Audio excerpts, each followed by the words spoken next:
నమస్తే today Andhra news bulletin కి స్వాగతం. వార్తల్లోని వివరాలు.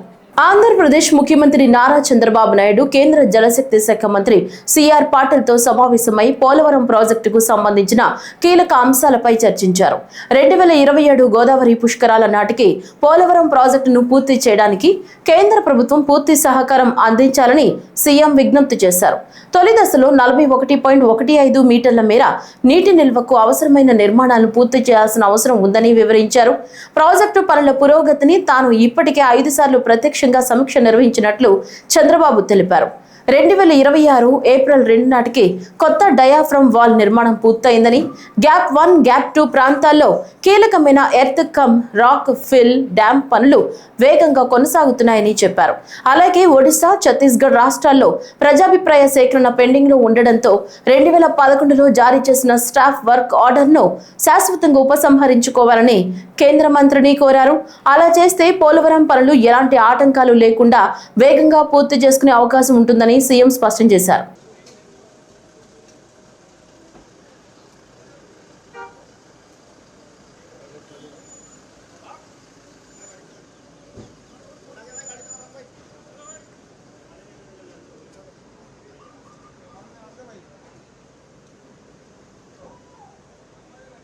ఆర్టిఫిషియల్ ఇంటెలిజెన్స్ వినియోగంతో వృత్తి నైపుణ్యాన్ని మరింత పెంచుకోవచ్చని జిల్లా కలెక్టర్ సిఎం సాయి కాంత్ వర్మ అన్నారు. సోమవారం జిల్లా కలెక్టర్ కార్యాలయంలో జిల్లా అధికారులు, సిబ్బందికి ఏఐ వినియోగంపై ప్రత్యేక శిక్షణ కార్యక్రమాన్ని స్వయంగా నిర్వహించారు.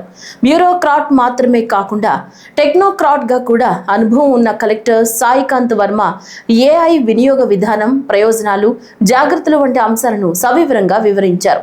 కార్యాలయ పనులను ఏఐ సహాయంతో సులభతరం చేసుకోవచ్చని, సమయాన్ని ఆదా చేసుకోవచ్చని తెలిపారు. కొంత సమాచారం అందిస్తే అవసరమైన ఆఫీస్ నోట్లు, ఉత్తర ప్రత్యుత్తరాలను ఏఐ రూపొందించగలదని చెప్పారు.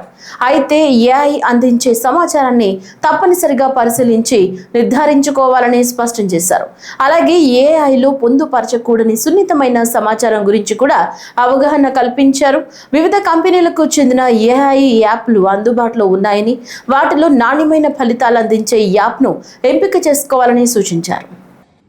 Subject to approval, submitted for orders. Since the refund is factually and legally justified, the land having been converted before Nala Act came into force, you can actually tell it. Like for example, ఇది చెప్పింది ఒకసారి type చేయండి.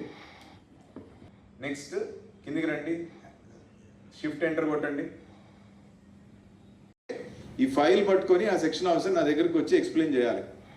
Okay, so దానికి నేను ఒక brief note అడుగుతాను కదా, so దానికోసం సెక్షన్ ఆఫీసర్ ప్రిపేర్ చేయాలి. రిక్వైర్మెంట్స్ ఏంటి, అన్ని రెఫరెన్సెస్ ని of the file reference first side. రాష్ట్ర విద్యా ఐటీ శాఖల మంత్రి నారా లోకేష్ సింగపూర్ లో పర్యటిస్తున్నారు. పర్యటనలో భాగంగా సింగపూర్ చేరుకున్న మంత్రి లోకేష్ కు ప్రవాసాంధ్రులు ఘన స్వాగతం పలికారు. రాయల్ ఎన్ఫీల్డ్ కంపెనీ రాష్ట్రానికి తీసుకొచ్చినందుకు లోకేష్ కు అక్కడి తెలుగువారు ధన్యవాదాలు తెలిపారు. ప్రవాసాంధ్రులంతా ఆంధ్రప్రదేశ్ రాష్ట్రానికి బ్రాండ్ అంబాసిడర్లుగా మారాలని మంత్రి లోకేష్ ఈ సందర్భంగా పిలుపునిచ్చారు. పనిచేస్తున్న కంపెనీల్లో రాష్ట్రంలో జరుగుతున్న అభివృద్ధి, వస్తున్న పెట్టుబడుల కోసం మాట్లాడాలని లోకేష్ కోరారు. సింగపూర్ పర్యటన లో భాగంగా అక్కడి ఎంటీఐ కార్యాలయంలో జాయింట్ ఇంప్లిమెంటేషన్ స్టీరింగ్ కమిటీ సమావేశంలో మంత్రి లోకేష్ పాల్గొంటారు. అనంతరం సన్టెక్ సిటీలో కమోడిటీస్ ఇంటెలిజెన్స్ సెంటర్ సిఇఓ, సిఎఫ్ఓలతో సమావేశానికి హాజరవుతారు. తర్వాత సన్టెక్ సిటీలో డిపి ఆర్కిటెక్ట్స్ సమావేశంలోనూ మంత్రి లోకేష్ పాల్గొంటారు.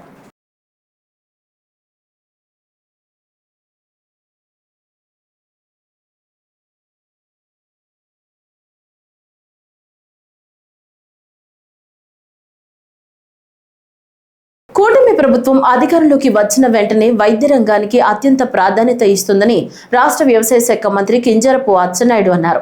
రాష్ట్రంలో వైద్య రంగంలో విప్లవాత్మక సంస్కరణలు తీసుకొచ్చిన ఘనత కూటమి ప్రభుత్వానికి దక్కుతుందని అన్నారు. సోమవారం శ్రీకాకుళం జిల్లా టెక్కలిలో ఉన్న జిల్లా ఆసుపత్రిని ఆకస్మికంగా తనిఖీ చేశారు. సమయానికి హాజరు కాని సిబ్బంది, వైద్యులపై ఆగ్రహం వ్యక్తం చేసిన మంత్రి, మరుగుదొడ్లు నిర్వహణపై అసంతృప్తి వ్యక్తం చేసిన మంత్రి ఓపీ సేవలపై ఆరా తీశారు. అన్ని వార్డులను స్వయంగా పరిశీలించారు.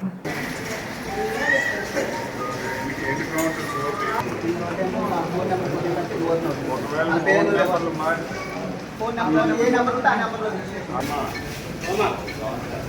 24 గంటలు ఇక్కడే కాన్స్టేబుల్. సింగపూర్లోని పుంగోల్ జిల్లా తరహాలో అమరావతిలో నిర్మించబోయే ఇంటిగ్రేటెడ్ టౌన్షిప్ ఏపీలోని ఇతర పట్టణ ప్రాంతాలకు మాత్రమే కాకుండా భారతదేశంలోనే ఒక మోడల్ టౌన్షిప్ గా నిలుస్తుందని రాష్ట్ర విద్య, ఐటీ, ఎలక్ట్రానిక్స్ శాఖల మంత్రి నారా లోకేష్ పేర్కొన్నారు. ఇందుకోసం ప్రపంచ బ్యాంక్ నుంచి అవసరమైన మద్దతు తీసుకోవడంతో పాటు విధి విధానాలను ఖరారును వేగవంతంగా చేయాల్సిందిగా జాయింట్ ఇంప్లిమెంటేషన్ వర్కింగ్ కమిటీని ఆయన కోరారు. రాష్ట్ర విద్య, ఐటీ, ఎలక్ట్రానిక్స్ శాఖల మంత్రి నారా లోకేష్ నేతృత్వంలోని రాష్ట్ర ప్రభుత్వ ప్రతినిధి బృందం సింగపూర్ వాణిజ్య పరిశ్రమల మంత్రిత్వ శాఖ జాయింట్ ఇంప్లిమెంటేషన్ స్టీరింగ్ కమిటీ ప్రతినిధులతో సింగపూర్లో సోమవారం సమావేశమైంది. ఈ సమావేశంలో మంత్రి లోకేష్ మాట్లాడుతూ, మీ మద్దతుతో అమరావతి ఆర్థిక ప్రాంతాన్ని అత్యుత్తమంగా అభివృద్ధి చేయాలని తాము కోరుకుంటున్నట్లు పేర్కొన్నారు. అమరావతి ఎకనామిక్ రీజియన్ అభివృద్ధిలో ఆసక్తి గల భాగస్వాములను ఆహ్వానిస్తూ RFP పై ఇప్పటికే ప్రతిపాదనలు జారీ చేశామన్నారు.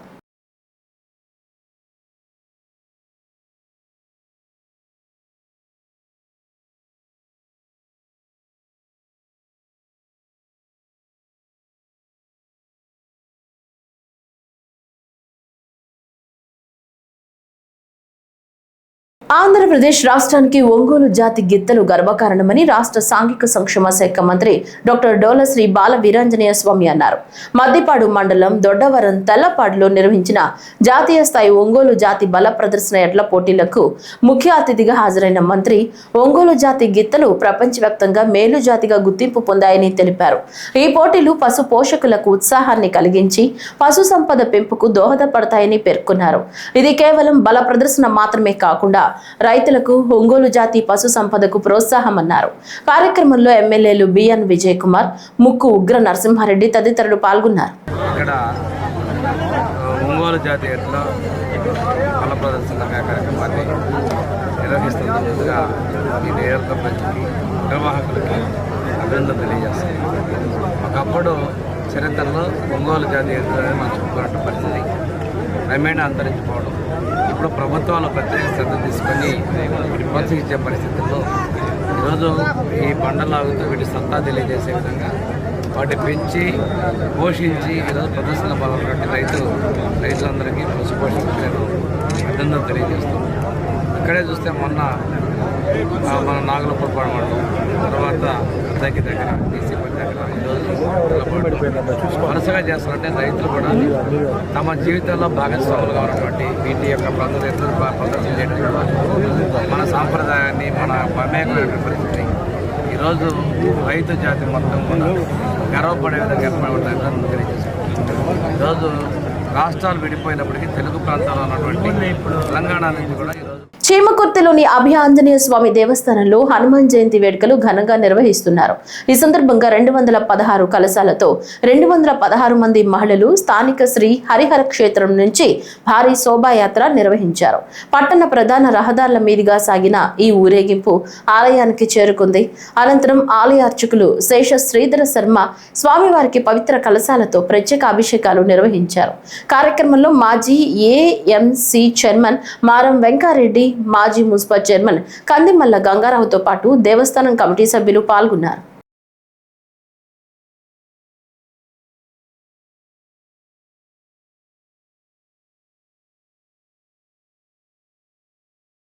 డాక్టర్ బిఆర్ అంబేద్కర్ కోనసీమ జిల్లా కోర్టుల సముదాయంలో 14వ అదనపు జిల్లా మరియు సెషన్స్ జడ్జి కోర్టును హైకోర్టు న్యాయమూర్తి జస్టిస్ బట్టు దేవానంద్ ప్రారంభించారు. ఈ కార్యక్రమానికి హైకోర్టు న్యాయమూర్తులు justice Nyapathi Vijay, justice BVLN చక్రవర్తి, justice R Raghunandan Rao, justice Sumathi జగడం పాల్గొన్నారు. ఈ సందర్భంగా జస్టిస్ బట్టు దేవానంద్ మాట్లాడుతూ, కక్షిదారులకు సత్వర న్యాయం అందించడమే ప్రతి ఒక్కరి లక్ష్యంగా ఉండాలన్నారు. కోర్టుల్లో మౌలిక సదుపాయాల కల్పనకు చర్యలు చేపట్టామని, కేసుల పరిష్కారంలో టెక్నాలజీ వినియోగాన్ని పెంచాలని సూచించారు. కోనసీమ జిల్లా నుంచి తొలి దళిత మహిళ హైకోర్టు న్యాయమూర్తిగా జస్టిస్ సునీత జగడం ఉండటం గర్వకారణమని అభినందించారు. కార్యక్రమంలో జిల్లా న్యాయమూర్తులు, అధికారులు, న్యాయవాదులు పాల్గొన్నారు. ఈ కోర్టులో ఏర్పాటు, దానికి సంబంధించిన వివరాలన్నీ మిత్రులు సీనియర్ న్యాయమూర్తి రఘునందన్ గారు చెప్పారు. అలాగే ఈ ప్రాంత ప్రాముఖ్యత, ప్రతిష్ట గురించి జిల్లా జడ్జి గారు సునీత గారు చెప్పారు. సాంకేతికంగా ఎలా ఉపయోగించుకోవాలి అన్న విషయం మీద దాని విశిష్టతను జస్టిస్ చక్రవర్తి గారు చెప్పారు. కాబట్టి ఆ విషయాలన్నీ మళ్ళీ చెప్పాల్సిన అవసరం లేదు. ఒకటి ఏంటంటే చక్రవర్తి గారు నాకు చెప్పారు, ఈ న్యాయ రథానికి బార్ బెంచ్ రెండు చక్రాలు లాంటివి. Bar is the mother of the bench.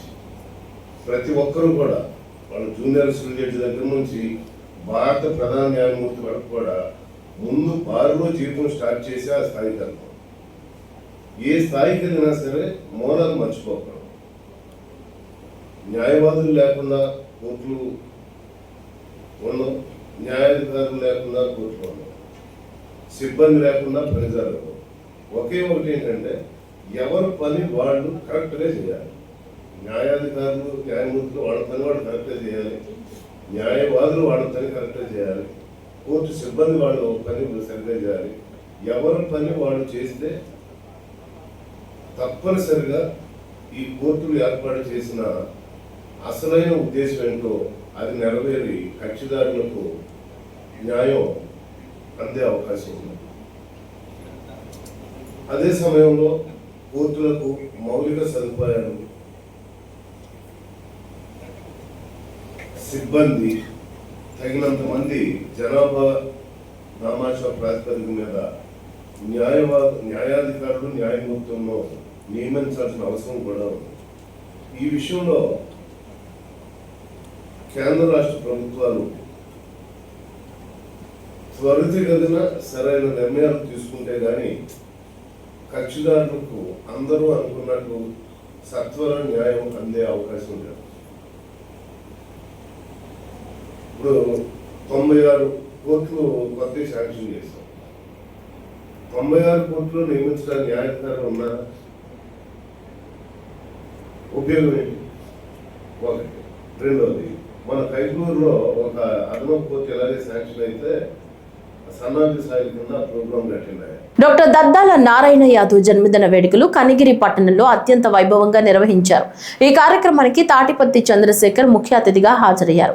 Kanigiri Kotturu నుంచి భారీ ర్యాలీ నిర్వహించగా పార్టీ నాయకులు కార్యకర్తలు పెద్ద ఎత్తున పాల్గొన్నారు. చిన్నారుల కోలాటాలు ఆటపాటలు ప్రత్యేక ఆకర్షణగా నిలిచాయి. జన్మదినం సందర్భంగా దద్దాల చారిటబుల్ ట్రస్ట్ ఆధ్వర్యంలో దివ్యాంగులకు ట్రైసైకిళ్లు పంపిణీ చేశారు. అనంతరం భారీ కేక్ కట్ చేసి అన్నదాన కార్యక్రమం నిర్వహించారు. వైసీపీ సోషల్ మీడియా సభ్యులకు హెల్మెట్లు కూడా పంపిణీ చేశారు. ఈ సందర్భంగా ఎమ్మెల్యే చంద్రశేఖర్ మాట్లాడుతూ పార్టీ కార్యక్రమాల్లో దద్దాల నారాయణ యాదవ్ చురుగ్గా పాల్గొంటూ అందరినీ కలుపుకుపోతున్నారని కొనియాడారు.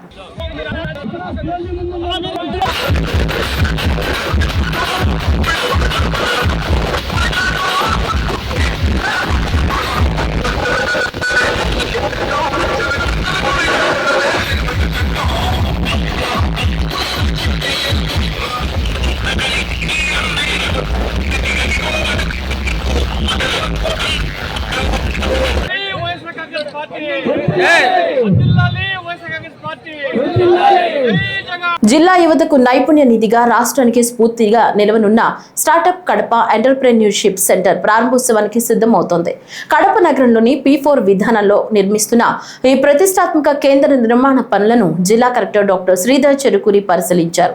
వారంలోగా బాహ్య నిర్మాణ పనులు పూర్తి చేసి వెంటనే ఇంటీరియర్ మౌలిక సదుపాయాలు ఏర్పాటు చేయాలని అధికారులను కలెక్టర్ ఆదేశించారు. నాణ్యతలో రాజీ లేకుండా పనులు వేగంగా పూర్తి చేయాలన్నారు. ప్రతి ఇంటి నుంచి ఒక స్టార్టప్ రావాలనే రాష్ట్ర ప్రభుత్వ లక్ష్యానికి అనుగుణంగా స్టార్టప్ కడప రూపుదిద్దుకుంటోందని కలెక్టర్ తెలిపారు.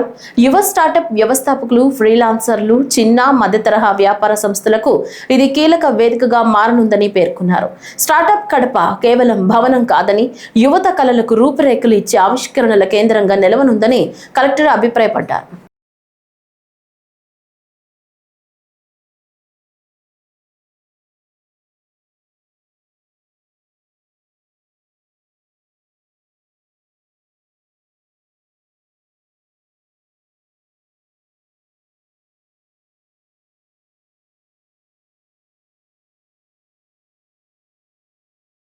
కడప కడప నగరంలోని అల్మాస్పేట సర్కిల్లో చోటు చేసుకున్న అల్లర్ల ఘటన నేపథ్యంలో జిల్లా యంత్రాంగం అప్రమత్తమైంది.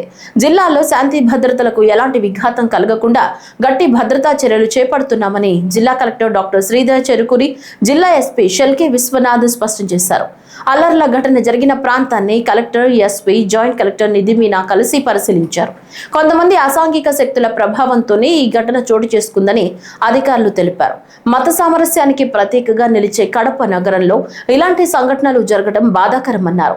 సోషల్ మీడియా ద్వారా అవాస్తవ ప్రచారం జరుగుతోందని, ప్రజలను భయాందోళనకు గురి చేసే రెచ్చగొట్టే పోస్టులపై కఠిన నిఘా ఉంచుతున్నామని వెల్లడించారు.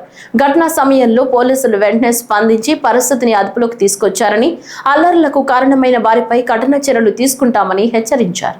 పర్మిషన్ లేకుండా ర్యాలీస్ కానివ్వండి, లేకపోతే గ్రూప్ కానివ్వండి, లేకపోతే ఏదైనా సెలబ్రేషన్స్ కానీ ఏదైనా కూడా ఖచ్చితంగా ఒక పర్మిషన్ విధానం అనేది ఉంది. దాంతో మాత్రమే తీసుకోవాలి. అలాగే ఇప్పుడు కొన్ని అంశాలు కూడా మా దృష్టికి రావడం జరిగింది. ఇప్పుడు చాలా చోట్ల ఫ్లెక్సీలు అనేది చాలా ఈజీగా అందుబాటులోకి వస్తూ ఉన్నాయి. మీకు 500 రూపాయలు పెడితే ఫ్లెక్సీ తయారైపోతూ ఉంది. కానీ దాంట్లో ఉన్నటువంటి కంటెంట్ కానివ్వండి, దాన్ని తయారు చేసినటువంటి విధానం కానివ్వండి, లేకపోతే దాంట్లో ఎవరు ప్రింట్ చేశారు, ఎవరు పబ్లిష్ చేయించారు అనేటువంటి వివరాలు కూడా చాలా చోట్ల ఫ్లెక్సీలో ఉండట్లేదు. కానీ అందులో ఉన్నటువంటి సమాచారం, తప్పుడు సమాచారం ఏదైతే ఉందో ఆ తప్పుడు సమాచారం ద్వారా అక్కడ ఉన్నటువంటి పీస్ కానివ్వండి, హార్మోన్ కానీ ఎఫెక్ట్ అవుతా ఉంది. ఇలాంటివన్నీ కూడా వాటి పబ్లిషర్స్ పైన, ప్రింటర్స్ పైన కూడా ఖచ్చితమైన చర్యలు ఉంటాయి.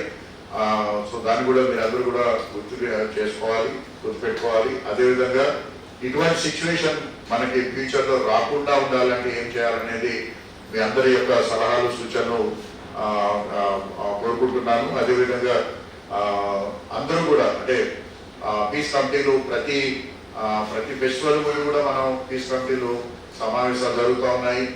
ఎక్కడ కూడా నా 1 year 4 months ఒక చిన్న ఇన్సిడెంట్ కూడా మన జిల్లాలో ఎక్కడ కూడా జరగలేదు, అంతకుముందు కూడా జరగలేదు.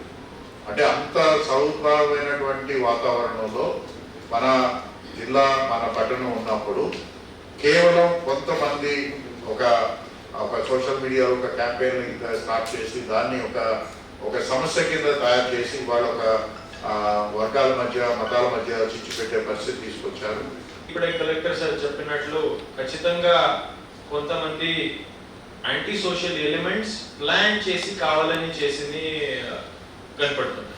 ఎందుకంటే నిన్న రెండు వైపు ముస్లిం సైడ్ నుంచి పెద్దవాళ్ళు వచ్చారు, మేము మాట్లాడాము.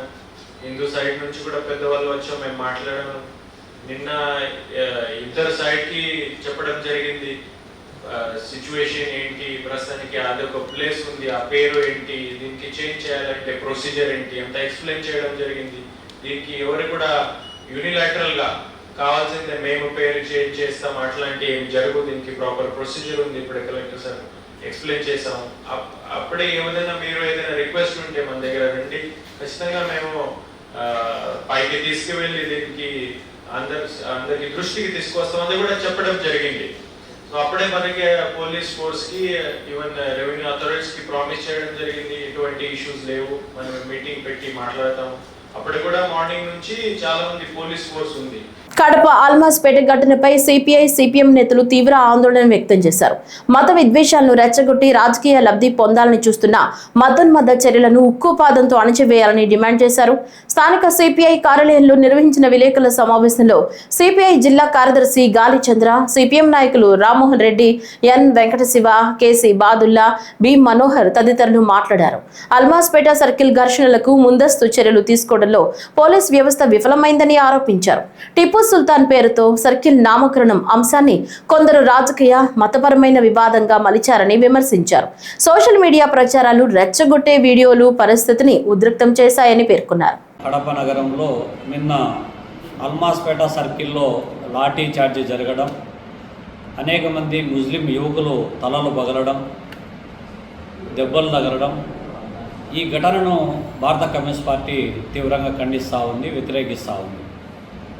దీనికి కారణమైనటువంటి ఈ ప్రొవొకేషన్కు, ఈ ఉద్రిక్తతలకు, ఈ మత విద్వేషాలకు కారకులైనటువంటి వారిపైన కఠిన శిక్ష ఉండాలి, కఠిన వైఖరి ఉండాలి.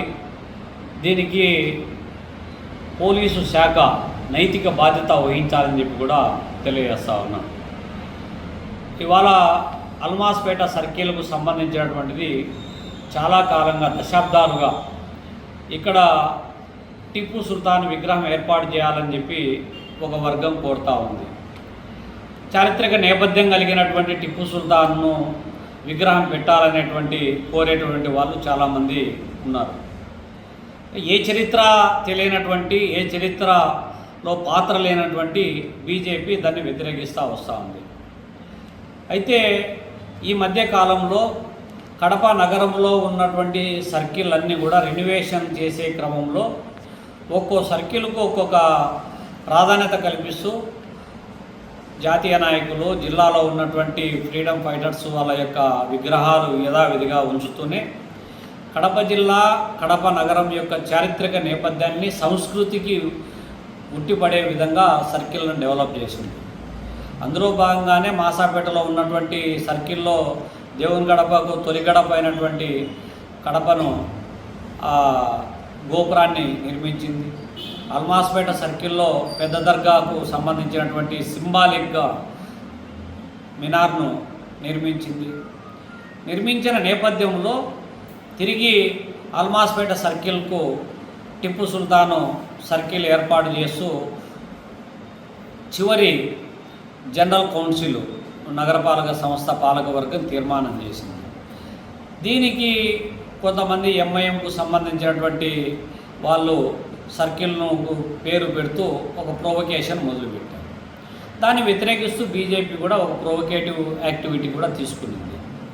ఈ రెండు యాక్టివిటీలు జరుగుతున్నటువంటి నేపథ్యంలోనే పోలీసులు, మున్సిపల్ అధికారులు ముందస్తు జాగ్రత్తలు తీసుకొని చట్టబద్ధతకు లోబడి దాన్ని ముందస్తు జాగ్రత్తలు తీసుకోవాల్సినటువంటి బాధ్యతను పూర్తిగా విస్మరించడం వల్ల ఇవాళ ఆ అల్మాస్పేట సర్కిల్కు పక్కనే ఆంజనేయ స్వామి గుడి ఉంటే ఆ గుడి ముందర ఒక పెద్ద 30 అడుగుల విగ్రహాన్ని ఆంజనేయుని గుడి ప్రతిష్టకు పెట్టి వాళ్ళు బీజేపీ, ఆర్ఎస్ఎస్కు సంబంధించినటువంటి విశ్వ హిందూ పరిషత్ ఆ బ్యాక్గ్రౌండ్లో ఆ టెంపుల్ కమిటీ పేరుతో ఒక విగ్రహం పెట్టడమే కాకుండా వాళ్ళు ప్రకటించినటువంటి ఫ్లెక్సీలలో కావచ్చు, కరపత్రంలో కావచ్చు, హనుమాన్ సర్కిల్ అల్మాస్పేట దగ్గర హనుమాన్ సర్కిల్లో విగ్రహావిష్కరణ 10 నుంచి 12 వరకు షెడ్యూల్ ప్రకటించారు.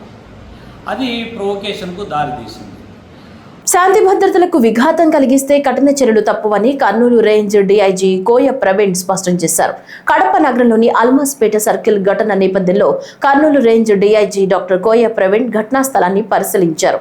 జిల్లా ఎస్పీ షెల్కే నచికేత్తో కలిసి ప్రాంతాన్ని సందర్శించిన ఆయన 2 వర్గాల మధ్య చిన్న ఘటన చోటు చేసుకుని ఆ తర్వాత రాళ్ల దాడులు జరగడంతో కొంతమంది పోలీసు సిబ్బందికి గాయాలయ్యాయని తెలిపారు. స్టోన్ పెల్టింగ్ కు పాల్పడిన కొంతమందిని అదుపులోకి తీసుకున్నామని, మరికొందరి కోసం గాలింపు కొనసాగుతోందన్నారు. పరిస్థితిని అదుపులో ఉంచేందుకు జిల్లా ఎస్పీ ఆధ్వర్యంలో ఫ్లాగ్ మార్చ్ నిర్వహించామని వెల్లడించారు. భారతదేశం అన్ని మతాలను సమానంగా గౌరవించే దేశమని, హిందూ, ముస్లిం వర్గాల మత విశ్వాసాలను పరిరక్షించడం ప్రభుత్వ బాధ్యత అని డీఐజీ పేర్కొన్నారు. నిన్న పొద్దున్న ఈ యొక్క అల్మాస్పేట సెంటర్లో 2 వర్గాల మధ్య ఇది ఒక చిన్న ఇన్సిడెంట్ జరగడం జరిగింది. అనుకోకుండా స్టోన్ పెల్టింగ్, కొంతమంది పోలీస్ సిబ్బంది అంతా గాయపడటం జరిగింది. దానికి 2 వైపుల నుంచి కూడా కొంతమంది కొన్ని ప్రొవొకేటివ్ స్టేట్మెంట్స్ ఇవ్వటం వల్ల కానీ దీనివల్ల కానీ అయితే పరిస్థితిని అదుపులోకి తీసుకొచ్చాం. పూర్తిగా ఈ ఇరు పక్షాల మీద మనం కేసులు కట్టడం జరిగింది. ఎవరైతే ఈ స్టోన్ పెల్టింగ్, ఈ ఈటుతో దాడి చేసిన వాళ్ళందరూ కూడా కొంతమంది అదుపులో ఉన్నారు.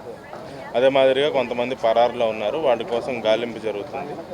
ఇక్కడ పూర్తిగా 144 సెక్షన్ 1 టౌన్ 2 టౌన్ పరిధిలో కొన్ని ఈ ప్రాంతం అంతా కూడా 144 సెక్షన్ విధించి ఈ పరిస్థితిని అంతా అదుపు చేసాం. ఇప్పుడు ఫ్లాగ్ మార్చ్ కూడా కండక్ట్ చేపిస్తారు ఎస్పీ గారు. సిచ్యువేషన్ అంతా అండర్ కంట్రోల్లో ఉంది. 1-2 రోజుల్లో మీ 144 సెక్షన్ కూడా సడలించి పూర్తిగా కూడా దాన్ని తొలగించే అవకాశం ఉంది. ప్రస్తుతానికి సిచ్యువేషన్ అంతా కంట్రోల్లో ఉండటం జరిగింది. చెప్పండి, మీరు ఏమైనా అడిగేది ఉంటే అడగండి. ఒకరోజు ముందు ఇన్స్టాగ్రామ్ వేదికగా ఓ వ్యక్తి వాయిస్ రికార్డ్ చేసి పోస్టింగ్ చేశారు. ఎవరండి ఆయన?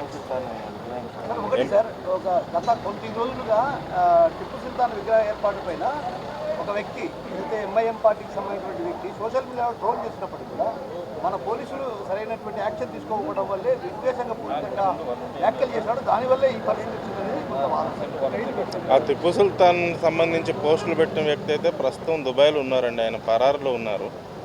ఆయన ఉంటే దుబాయ్లో ఉండాలి, లేకపోతే ఇక్కడికి భారతదేశానికి వస్తే జైల్లో ఉంటారు. ఆ ఇబ్బంది అయితే లేదు. కానీ ఇక్కడ నిన్న జరిగిన దానిలో ఒక పక్షం వారు ఇక్కడ హనుమాన్ సర్కిల్ అని ఫ్లెక్సీలు కట్టడం వల్ల అవతల వర్గం వాళ్ళు ప్రొవోకేట్ అయ్యి దీనికి ఇంత జరిగింది. సో వాళ్ళని కూడా మందలించడం జరిగింది. సో దాని మీద ఇప్పుడు ఏంటంటే భారతదేశానికి ఒక ప్రత్యేకమైన చరిత్ర ఉంది. ఇది అన్ని మతాలని సమానంగా గౌరవిస్తూ ఉంటుంది. హిందువులకి హిందూ మతం ఎంత, వాళ్ళ యొక్క మత విశ్వాసాలు ఎంత ప్రగాఢమని, అదేవిధంగా మహమ్మదీలకు కూడా వారి యొక్క విశ్వాసాలు. ప్రభుత్వ పరంగా మనం ఈ రెండు వర్గాల వారిని కూడా సమతూకం పాటించి అందరి విశ్వాసాలకి ఎక్కడైతే కాన్ఫ్లిక్ట్ ఉందో కూడా ఒకరికొకరు కాన్ఫ్లిక్ట్ లేకుండా కూడా అంత సామరస్యపూర్వకంగా చేయాల్సిన బాధ్యత ప్రభుత్వం వర్గాలైన, ఎస్పెషల్లీ పోలీస్ వర్గాలైన మీద, తర్వాత రెవెన్యూ వర్గం ఏదైతే మ్యాజిస్ట్రేట్, జిల్లా యంత్రాంగం కానీ పోలీస్ యంత్రాంగం కానీ బాధ్యత ఉంది.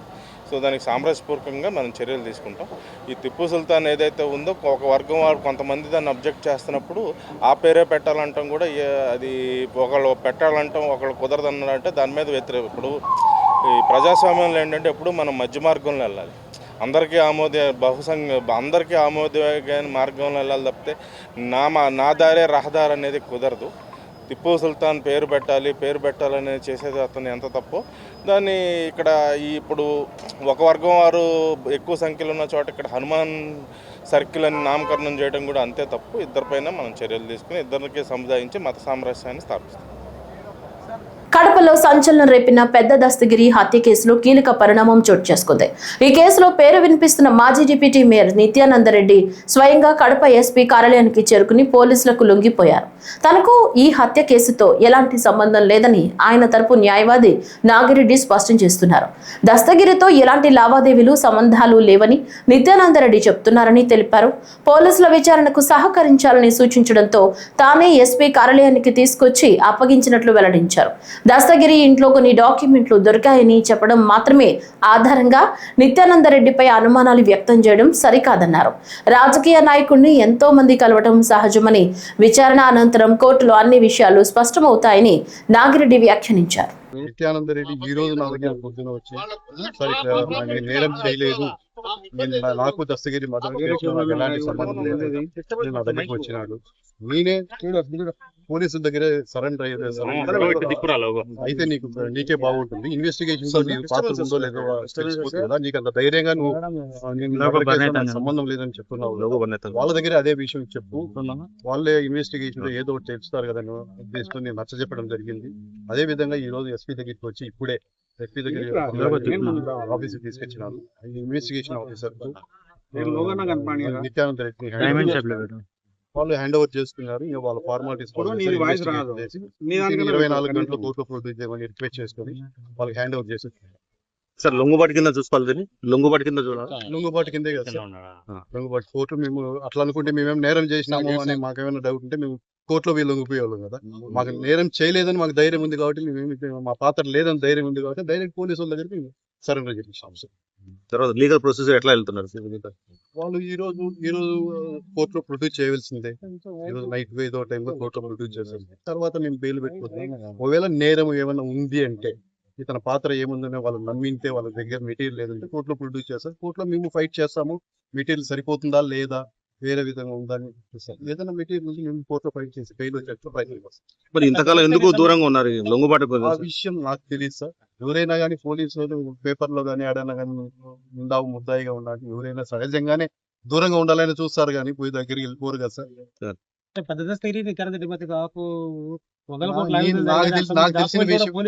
తెలిసిన విషయం అంటే అతను నేను అడిగినప్పుడు ఏం చెప్తానంటే, దస్తగిరికి ఎలాంటి ఫైనాన్షియల్ లావాదేవీలు కానీ భూ తగాదాలు కానీ ఎలాంటివి లేవు, ఎంతైనా వెరిఫై చేస్తున్నాయని నావేమీ లేవు. దస్తగిరి ఇంట్లో కావచ్చు కీలక డాక్యుమెంట్ స్వాధీనం చేస్తున్నారని. దస్తగిరి ఇంట్లో ఆయన real estate broker sir. Real estate broker ఊర్లో అందరూ ప్రాపర్టీ ఎవరు అమ్మాలన్నా కొనాలన్నా డాక్యుమెంట్ వాళ్ళకి ఇస్తారు సార్. అవి వాళ్ళ దగ్గర అట్లే ఉంటాయి. అవన్నీ ఇన్ని ఉన్నాయి వాళ్ళ ఇంట్లో, ఆయనవో బినామీ అంటే అది అట్లే చూసి. కడప అల్మాస్పేట ఘటనపై రాజకీయ పోలీస్ వర్గాల్లో కీలక చర్చ కొనసాగుతుంది. ఈ నేపథ్యంలో జిల్లా ఎస్పీని MP YS Avinash Reddy, YCP జిల్లా అధ్యక్షుడు రవీంద్రనాథ్ రెడ్డి, మాజీ డిప్యూటీ సీఎం అమ్జద్ బాషా కలిసి ఘటనపై వివరాలు తెలుసుకున్నారు. ఈ సందర్భంగా మాట్లాడిన ఎంపీ వైఎస్ అవినాష్ రెడ్డి ఈ నెల 9న జరిగిన ఘటన దురదృష్టకరమని పేర్కొన్నారు. దశాబ్దాలుగా కడప నగరంలో మత సామరస్యం కొనసాగుతోందని, ఇకపై కూడా అదే వాతావరణం కొనసాగాలని ఆకాంక్షించారు. ఘటన జరిగిన ప్రాంతం 4 రోడ్ల కూడలి కావడంతో అక్కడ అనేక మంది గుమిగూడారని తెలిపారు. అమాయకులపై కేసులు నమోదు చేశారని, వారిపై వేలబుల్ సెక్షన్ల కింద మాత్రమే కేసులు నమోదు చేయాలని ఎస్పీని కోరినట్లు వెల్లడించారు. చాలా మంది ఇన్నసెంట్ పీపుల్ ను, మైనర్స్ ను, ఇరు వర్గాలు రెండు పక్కల చాలా మంది ఇన్నసెంట్ పీపుల్ ను, మైనర్స్ ను కూడా మరి అనేక జిల్లాలో అనేక జైళ్లలో పెట్టున్నారు. మరి అటువంటి అమాయకులను, ఇన్నసెంట్ పీపుల్ ను, మైనర్స్ ను, కేసుతో సంబంధం లేని వారిని వాళ్ళకి రిలీఫ్ కల్పించమని చెప్పి ఎస్పీ గారిని కూడా రిక్వెస్ట్ చేయడం జరిగింది. రెండు పక్కల కూడా కొంతమంది ఇన్నసెంట్ పీపుల్ అక్కడ ఉన్నారు. సర్కిల్ కాబట్టి కొంతమంది రోడ్ లో నిలబడుకొని ఆ రూట్ లో పోయే వాళ్ళు ఆపి కూడా కొంతమంది ఉన్నారు. ఎవరైతే అగ్రెసర్స్, ఎవరైతే ఇన్సిడెంట్ లో పూర్తిగా ముందున్నారో వాళ్ళ వరకు చట్టం ప్రకారము ఏం చర్యలు తీసుకోవాలో తీసుకోండి. అదేవిధంగా ఎవరైతే అమాయకులు ఉన్నారో, ఎవరైతే దారిన పోయే వాళ్ళు అమాయకులు ఉన్నారో వాళ్ళ వరకు మరి ఖచ్చితంగా కొంచెం రిలీఫ్ వాళ్ళకి ఇమ్మని చెప్పి, వాళ్ళ కనీసం వాళ్ళ మీద కేసులు లేకుండా, ఒకవేళ కేసులు ఉన్న బెయిలబుల్ సెక్షన్స్ అన్నా పెట్టి వాళ్ళకి రిలీఫ్ కల్పించమని చెప్పి ఎస్పీ గారిని, మరి నా జిల్లా అధ్యక్షుడు రవీంద్రనాథ్ రెడ్డి గారు, మా సురేష్ బాబు గారు, అదేవిధంగా మాజీ డిప్యూటీ సీఎం అమ్జద్ బాషా గారు అందరం కలిసి ఎస్పీ గారిని రిక్వెస్ట్ చేయడం జరిగింది. తప్పకుండా ఆ మేరకు ఎవరైతే కేసుల్లో మరి అగ్రెసివ్ గా లేని వాళ్ళు ఎవరైతే ఉన్నారో, ఎవరైతే ఇన్నసెంట్ పీపుల్ ఉన్నారో వాళ్ళందరినీ కూడా మరి బెయిలబుల్ సెక్షన్స్ పెట్టే విధంగా చర్యలు తీసుకుంటామని చెప్పి కూడా చెప్పారు. సంబంధం లేని వాళ్ళని కేసులో పెట్టొద్దని చెప్పి కూడా రిక్వెస్ట్ చేశారు. అదేవిధంగా భవిష్యత్తులో ఇటువంటి ఇష్యూస్ ఎప్పుడు కూడా రిపీట్ కాకుండా కడపలో ఇన్నేళ్లుగా దశాబ్దాల పాటు ఏదైతే మత సామరస్యానికి ప్రతీకగా కడప నిలిచిందో అది మళ్ళీ కంటిన్యూ అవ్వాలి. కడప జిల్లా తొండూరు మండలం తేలూరు గ్రామంలో శ్రీరాముల దేవాలయం పునఃప్రతిష్ఠా వేడుకలు అంగరంగ వైభవంగా జరుగుతున్నాయి. ఈ రోజు జరిగిన పూజా కార్యక్రమంలో కడప పార్లమెంట్ సభ్యులు వైఎస్ అవినాష్ రెడ్డి, వైఎస్ మనోహర్ రెడ్డి పాల్గొన్నారు. అలాగే పులివెందుల్లోని చిన్న రంగాపురం గ్రామంలో శ్రీరాముల దేవాలయం పునఃప్రతిష్ఠ, పులివెందుల పట్టణంలో శ్రీ ఆంజనేయ స్వామి విగ్రహ ప్రతిష్ఠ కార్యక్రమాల్లో కూడా పాల్గొని ప్రత్యేక పూజలు నిర్వహించారు. ఈ కార్యక్రమాల్లో నాయకులు, భక్తులు, కార్యకర్తలు పెద్ద సంఖ్యలో హాజరయ్యారు.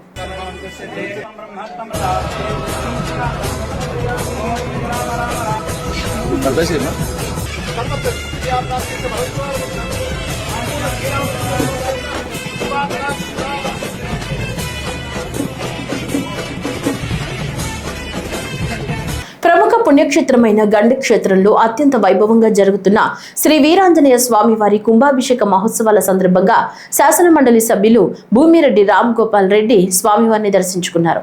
ఈ పవిత్ర దినాన ఆలయానికి చేరుకున్న ఎమ్మెల్సీకి ఆలయ అర్చకులు ఘన స్వాగతం పలికారు. అనంతరం వారు స్వామివారి సన్నిధిలో ప్రత్యేక పూజలు నిర్వహించి ఆ పవన పుత్రుడి కృపా కటాక్షాలు ప్రజలందరిపై ఉండాలని ప్రార్థించారు. దర్శనానంతరం ఎమ్మెల్సీ ఆలయ అధికారులతో మాట్లాడి కుంభాభిషేక మహోత్సవ ఏర్పాట్లపై సమీక్షించారు.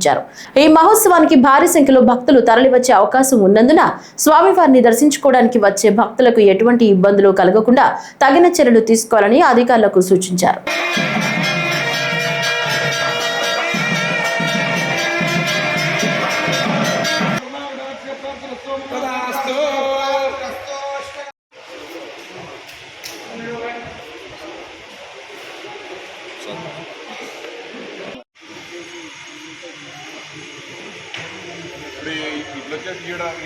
కడప జిల్లా కమలాపురం మండలం కొండాయిపల్లిలో నిర్వహిస్తున్న స్కౌట్స్ క్యాంపులో విద్యార్థులకు అగ్నిమాపక భద్రతపై ప్రత్యేక అవగాహన కల్పించారు. శ్రీ నారాయణ ఇంగ్లీష్ మీడియం పాఠశాలలో హిందుస్థానీ స్కౌట్స్ అండ్ గైడ్స్ ఆధ్వర్యంలో జరుగుతున్న 3 రోజుల క్యాంప్ 3వ రోజుకు చేరుకోగా ఈ రోజు ఫైర్ సేఫ్టీపై ప్రాక్టికల్ ట్రైనింగ్ నిర్వహించారు. అగ్ని ప్రమాదాల సమయంలో తీసుకోవాల్సిన జాగ్రత్తలు, ఫైర్ ఎగ్జింగ్విషర్ వినియోగం, అత్యవసర పరిస్థితులు ఎలా స్పందించాలనే అంశాలపై నిపుణులు ప్రత్యక్షంగా వివరించారు. విద్యార్థులు స్వయంగా ఫైర్ ఎగ్జింగ్విషర్ ఉపయోగించి ప్రాక్టీస్ చేయడం ప్రత్యేక ఆకర్షణగా నిలిచింది.